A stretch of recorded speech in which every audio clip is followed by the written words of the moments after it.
noite. Essa daqui é a nossa apresentação sobre transformadores de potencial. Eu sou o Jonatas e vou apresentar junto com o Thiago aqui o nosso trabalho. Um TP, ou transformador de potencial, é um equipamento muito utilizado em subestações e em algumas outras instalações em que há necessidade de variar os níveis de impedância de entrada e saída. Geralmente, os transformadores de potencial são utilizados para fazer a medição de energia elétrica, reduzindo os níveis de tensão de entrada para o nível mais aceitável no secundário, ou seja, na saída. Desse jeito, a gente consegue ter níveis para que aparelhos de medição ou qualquer outro instrumento consiga ser conectado a esse TP sem que haja nenhum dano pela alta tensão que pode ser encontrada. Um transformador de potencial funciona em paralelo com o circuito a ser monitorado. Geralmente, esses transformadores são utilizados para fornecer tensões para equipamentos de medição como multímetros, watímetros, relés ou qualquer outro equipamento que esteja associado às linhas de alta tensão, mas que precisam ser utilizados com níveis de tensões mais baixas. Em situações não convencionais, os transformadores de potencial também podem ser utilizados para a alimentação de algum equipamento que esteja conectado ao seu secundário e que não esteja na categoria de tensões baixas como os equipamentos de medição. Porém, essas situações são bem mais raras, dado a especificidade e as características dos transformadores de potencial. Os transformadores de potenciais seguem os mesmos princípios básicos de construção dos transformadores convencionais, possuindo dois rolamentos, sendo que o primeiro rolamento é uma bobina constituída de várias camadas de um fio isolado, um esmalte ou um verniz específico, e o enrolamento do secundário é feito com várias camadas de um fio de cobre duplamente esmaltado.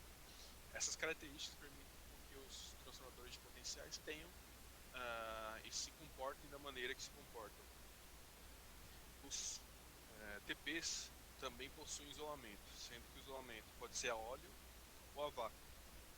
Geralmente, aqui no Brasil, muitos dos transformadores de potenciais são isolados a óleo por uma preferência dos construtores e dos projetistas das subestações, mas existem também alguns transformadores de potenciais que podem ter o isolamento a óleo e, conjuntamente com óleo, um pó de quartzo que é utilizado para poder fazer essa isolação.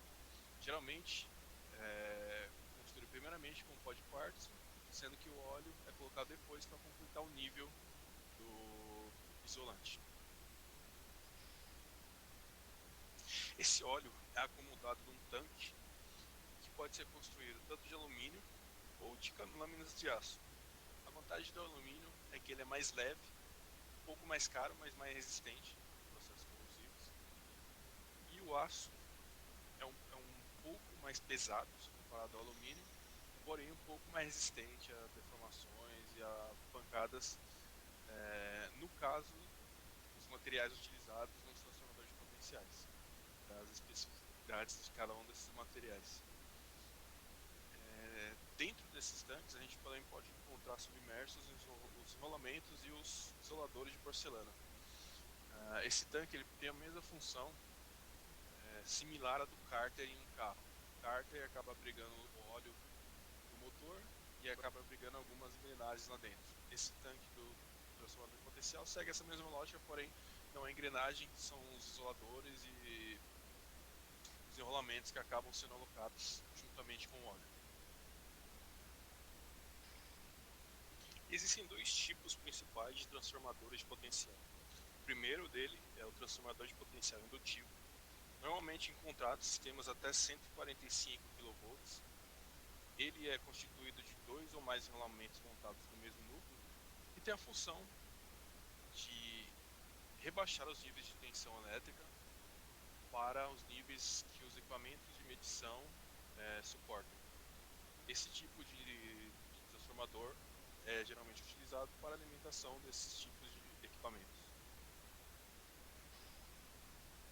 O outro tipo de transformador de potencial é o transformador de potencial capacitivo, normalmente encontrado nos sistemas onde a tensão é maior que 145 kV, dado seu alto custo. Ele também possui a função de rebaixar os níveis de tensões para os níveis mais aceitáveis para os equipamentos de tensão, porém possui algumas características construtivas que o tornam mais caro e diferente de transformadores de potencial indutivo. Falando um pouco a respeito das aplicações dos transformadores de potenciais, bom, os TPs eles têm diversas aplicações nos sistemas elétricos de engenharia de energia, desempenhando um papel fundamental na medição, proteção e controle das tensões em diferentes contextos. Vou falar agora alguns dos principais, algumas das principais aplicações aí dos TPs. A principal delas é a medição de tensão, né? É a mais comum, que é utilizada na medição precisa de tensão em sistemas elétricos.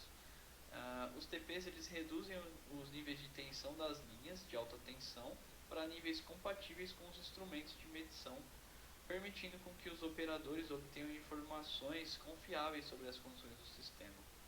Além disso, eles têm aplicações em proteção de equipamentos e sistemas.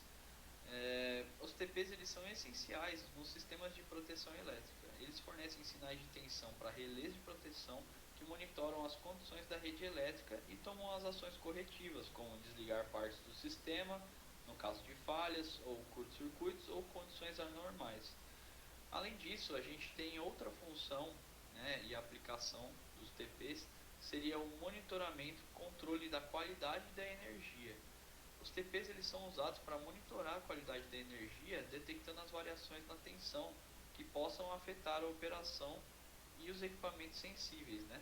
Isso é crucial para manter a integridade dos processos industriais e evitar danos a dispositivos eletrônicos.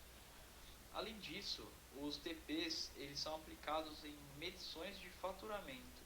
Eles são utilizados nessa função onde a medição precisa da tensão é necessária para determinar o consumo da energia elétrica por parte dos clientes.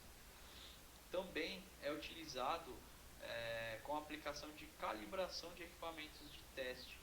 Os TPs eles são usados em laboratórios de calibração e testes para calibrar e verificar a precisão dos instrumentos de medição de tensão, garantindo a confiabilidade dos resultados destes instrumentos. Outra aplicação seria a parte de pesquisa científica e ensino. Os TPs eles são usados em laboratórios de pesquisa e em ambientes educacionais para fim de demonstração e experimentação, ajudando os estudantes e pesquisadores a entender os princípios da transformação de potencial e suas aplicações. Além disso, a gente tem outros 3 itens aqui que a gente obteve, que seria as medições de tensão em redes de distribuição, as medições em equipamentos de alta tensão e a integração de energias renováveis. Esse, por último, seria, né, com a crescente adoção das fontes de energia renovável, solar, eólica, por exemplo, os transformadores de potencial eles são usados para medir e monitorar as tensões geradas por essas fontes e antes delas serem integradas à rede elétrica, né? Então esses são alguns pontos de aplicações dos transformadores de potencial. Falando agora a respeito da exatidão de um transformador de potencial, bom, essa exatidão ela pode variar dependendo de vários fatores, incluindo a classe de exatidão, a qualidade da fabricação, as condições de operação e a sua calibração. As classes de exatidão dos TPs são definidas por normas e padrões internacionais, como a norma IEC 60044-2. Essas classes de exatidão elas estabelecem os limites máximos permitidos para os erros de medição do TP em termos de porcentagem na leitura. A seguir eu vou falar a respeito das 4 classes que a gente obteve em relação à exatidão dos TPs. A primeira classe é a classe 0.2. O erro máximo permitido é de mais ou menos 0,2% da leitura para a tensão nominal e mais ou menos 0,5 graus para o ângulo de fase. A classe 0.5, o erro máximo permitido é de mais ou menos 0,5% na leitura da tensão nominal e mais ou menos 1 grau para o ângulo de fase. A outra classe é a classe 1.0. O erro máximo permitido é de mais ou menos 1% da leitura para tensão nominal e mais ou menos 3 graus para o ângulo de fase. E por último, a classe 3.0 permite um erro máximo de mais ou menos 3% na leitura da tensão nominal e mais ou menos 10 graus para o ângulo de fase. Então a gente consegue ver essas diferentes classes e as suas exatidões, né? A gente consegue observar, por exemplo, que a classe 0.2 ela é uma classe mais exata, né? Ela traz uma veracidade maior em suas medições, em suas leituras, em relação à classe 3.0, mas todos esses que eu citei estão dentro da norma e são diferenciados por suas classes. E, bom, esses valores, é importante observar que eles se referem à exatidão máxima permitida e que muitos TPs eles podem ter desempenho muito melhor do que esses limites. A exatidão real de um TP dependerá da sua calibração, as condições de operação, o envelhecimento ao longo do tempo e outros fatores. Além disso, as aplicações críticas, como proteção de sistemas elétricos, é comum realizar testes de exatidão em campo para verificar o desempenho real dos TPs em condições reais. Portanto, a exatidão de um transformador de potencial ela pode ser bastante alta, especialmente nas classes de exatidão mais baixas, como a classe 02, conforme eu citei, garantindo medições precisas e confiáveis para os sistemas de energia. Falando um pouquinho a respeito da relação de transformação, bom, a relação de transformação de um transformador de potencial é um dos parâmetros mais importantes desse dispositivo. Ela descreve a proporção entre as tensões primária e secundárias do TP. Influencia diretamente a magnitude das medições de tensão realizadas no sistema elétrico onde o TP está instalado. Eu vou citar agora alguns dos principais aspectos em relação à importância da relação de transformação do TP. A primeira delas é a definição da relação de transformação. A relação de transformação de um TP é expressa como uma razão que relaciona a tensão primária, a tensão a ser medida, em relação à tensão secundária, a tensão de saída do TP. Por exemplo, uma relação de transformação de 100 por 1 significa que a cada 100 unidades de tensão primária resultam em 1 unidade de tensão secundária. Outro ponto seriam as aplicações em medição e proteção. Os TPs eles são usados principalmente para reduzir níveis de tensão em sistemas elétricos, tornando possível realizar medições precisas e seguras em equipamentos e instrumentos de medição. Além disso, eles também são essenciais em sistemas de proteção elétrica, onde fornecem sinais aos dispositivos de proteção, como relés, para desligar partes do sistema em caso de falhas. Outro ponto importante seria a conexão e utilização. Os TPs eles são conectados em paralelo com os circuitos elétricos, nos quais as medições ou a proteção são necessárias. A tensão primária é conectada ao circuito principal, enquanto a tensão secundária é ligada aos instrumentos de medição ou dispositivos de proteção. Outro ponto importante em relação à relação de transformação seria a redução da tensão. A relação da transformação ela resulta em uma redução significativa da tensão, tornando-a adequada para medição e proteção, especialmente em sistemas de alta tensão, onde os níveis de tensões perigosos ou incompatíveis com os instrumentos de medição podem estar presentes. Além disso, temos a relação de transformação fixa ou variável. Alguns TPs eles têm uma relação de transformação fixa, né, aquele 100 para 1, por exemplo, enquanto outros eles possuem uma relação de transformação variável, permitindo ajustes para diferentes cenários de medição ou proteção. E nós temos também a questão de precisão e calibração dos TPs. A exatidão das medições, como eu citei anteriormente, né, a exatidão das medições de tensão realizadas pelo TP dependem diretamente da precisão da relação de transformação. Então, se você não está tendo uma relação de transformação precisa, as medições de tensão elas não serão precisas da mesma forma. Então, os TPs eles devem ser calibrados a fim de garantir que a relação de transformação esteja mantida dentro dos limites especificados pela norma e pelos padrões. Além disso, a gente tem os testes em campo, né? Em os sistemas de alta precisão, onde medições críticas são necessárias, os testes em campo eles podem ser realizados para verificar a relação de transformação e garantir que ela esteja de acordo com as especificações. E, bom, também há a importância para a estabilidade do sistema. A relação de transformação precisa, ela é fundamental para garantir a estabilidade e confiabilidade do sistema elétrico, uma vez que influencia diretamente as ações de proteções tomadas em caso de falha. E por último, e não menos importante, os padrões e normas, né, eles são fundamentais. As organizações como a IEC, elas estabelecem padrões para a relação de transformação e outros aspectos dos TPs, garantindo a uniformidade e confiabilidade dos sistemas elétricos em todo o mundo. Então, em suma, a relação de transformação de um transformador de potencial é um aspecto crítico para a precisão das medições e a proteção eficaz dos sistemas elétricos. E isso garante um funcionamento seguro e confiável das redes de energia. Bom, falando agora em relação a ensaios de fabricação, calibração dos TPs, bom, esse é um item essencial no processo de produção dos TPs, né? Eles garantem que os transformadores de potencial eles atendam aos requisitos de qualidade e desempenho antes deles serem entregues e instalados nos sistemas elétricos. Vou citar alguns dos mais ensaios de fabricação comuns realizados a seguir. Bom, o primeiro seria o ensaio de relação de transformação, né? Como a gente citou no item anterior.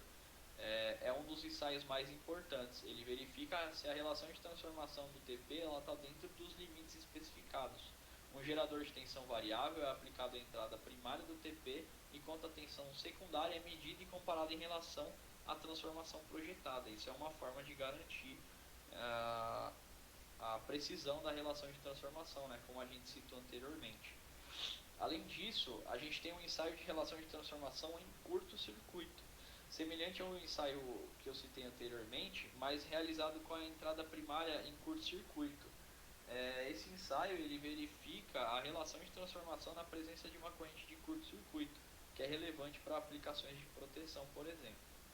Outro ensaio que é realizado seria o ensaio de tensão suportável à frequência industrial, ensaios de rotina e na frequência industrial, né?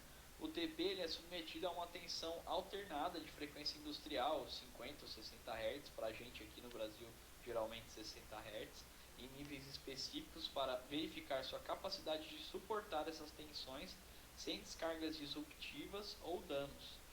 Outro ensaio que é realizado é o ensaio de isolamento. Ele mede a resistência entre os enrolamentos primários e secundários para verificar a integridade do isolamento elétrico do transformador de potencial. Outro ensaio que é realizado é o de descargas parciais. Ele detecta e mede descargas elétricas parciais que podem ocorrer no isolamento do TP sob tensão. E esse ensaio ele ajuda a identificar falhas potenciais no isolamento. Bom, temos também o ensaio do fator de potência, né, que verifica a dissipação de elétrica. Ele avalia a qualidade do isolamento dielétrico no TP, medindo o fator de potência entre os enrolamentos primário e secundário. Temos também o ensaio de impulso de tensão. Esse ensaio ele verifica a capacidade do TP em suportar as sobretensões transitórias devido a fenômenos como raios, por exemplo. Tensões de impulso são aplicadas e a resposta do TP é monitorada. Outro ensaio que é realizado, né, durante o processo de validação do TP é o ensaio de rigidez dielétrica. Verifica-se a resistência do isolamento do TP a tensões elevadas e é geralmente realizado submergindo o TP em um líquido isolante e aplicando tensões de teste. Bom, além disso, a gente tem mais dois outros ensaios, né? O ensaio mecânico e verificação de acessórios, que verifica a integridade mecânica do TP, né, suas fixações, suportes, outras partes de estrutura, como a montagem, funcionamento adequado dos acessórios, os tap changers, né, para mudar ali a relação de transformação, enfim. E além disso, a gente tem um ensaio de curto-circuito térmico. Esse ensaio ele visa verificar a capacidade do TP em suportar as correntes de curto-circuito por um curto período de tempo sem que haja danos ao equipamento, né? E é importante, né, por fim, observar que a realização desses ensaios e o cumprimento das normas, padrões, como a IEC, eles são cruciais para garantir a qualidade, confiabilidade e segurança dos transformadores. E assim, os ensaios asseguram que os TPs atendam aos requisitos de desempenho e resistam às condições operacionais previstas nos sistemas elétricos. Falando agora um pouquinho a respeito das curiosidades e inovações relacionadas aos TPs, elas podem revelar os avanços interessantes na área da tecnologia elétrica, né? Eu vou citar agora alguns pontos que a gente achou interessantes trazer à tona, como por exemplo, o uso de TPs para medição de tensão em redes inteligentes. Com a crescente adoção das redes elétricas inteligentes, as smart grids, os TPs eles estão sendo equipados como recurso de comunicação, permitindo a transmissão de dados de medição em tempo real para centros de controle em sistemas de gerenciamento. Também temos o uso de materiais isolantes avançados. As inovações nos materiais isolantes, como polímeros e compostos de alta resistência dielétrica, têm permitido a fabricação de TPs mais compactos e leves, ao mesmo tempo que mantêm a qualidade do isolamento. Temos também os TPs óticos. Pesquisas estão sendo realizadas na direção dos TPs óticos, os quais as medições de tensão são feitas utilizando princípios óticos, como efeitos de Faraday ou variação de índice de refração. Essa abordagem ela pode eliminar problemas de interferência eletromagnética e melhorar a precisão. Também temos a calibração online e a autoverificação. Alguns TPs mais modernos eles possuem capacidades de calibração online, onde os parâmetros de medição eles são monitorados e ajustados automaticamente para manter a exatidão, e isso reduz a necessidade de calibrações frequentes. Também temos o monitoramento da saúde do transformador. Inovações em sensores integrados, elas permitem um monitoramento contínuo das condições do TP, incluindo temperatura, umidade, desgaste, permitindo a detecção precoce, né, dos problemas e ações de manutenção preventiva. Além disso, nós temos os TPs nanométricos. O que seriam isso? Pesquisas em nanotecnologia elas estão explorando as possibilidades de criar TPs em escala nanométrica, o que poderia permitir dispositivos extremamente compactos e sensíveis. Curioso isso, né? E além disso, nós temos a integração com sistemas de gerenciamento de energia. Os TPs eles estão sendo projetados para uma melhor integração com sistemas de gerenciamento de energia, permitindo uma visão mais abrangente e precisa do estado da rede elétrica. Os TPs de alta frequência para sistemas específicos. Bom, em sistemas de frequência elevada, como sistemas ferroviários de alta velocidade ou aplicações industriais específicas, os TPs de alta frequência eles estão sendo desenvolvidos para atender às necessidades desses ambientes, né? Além disso, nós temos a modelagem e simulação avançada. A modelagem computacional e simulação avançada tem permitido um design mais otimizado dos TPs, considerando fatores complexos de campo eletromagnético e características do material. Um último item que a gente trouxe à tona seriam os TPs para geração distribuída e energias renováveis. Os TPs eles estão sendo adaptados para atender às necessidades específicas de geração distribuída e integração de energias renováveis, né, como a solar e a eólica, onde o controle e a medição precisa da tensão eles são essenciais. Essas curiosidades, inovações, elas refletem o contínuo avanço tecnológico, né, que é a área de transformadores de potencial e a área que a gente está estudando, buscando maior eficiência, precisão, confiabilidade e adaptabilidade às complexas demandas dos modernos sistemas elétricos. Por fim, essa foi a nossa apresentação a respeito dos transformadores de potencial. Espero que tenha ficado claro aí, né, os pontos demonstrados. Agradecemos e até a próxima.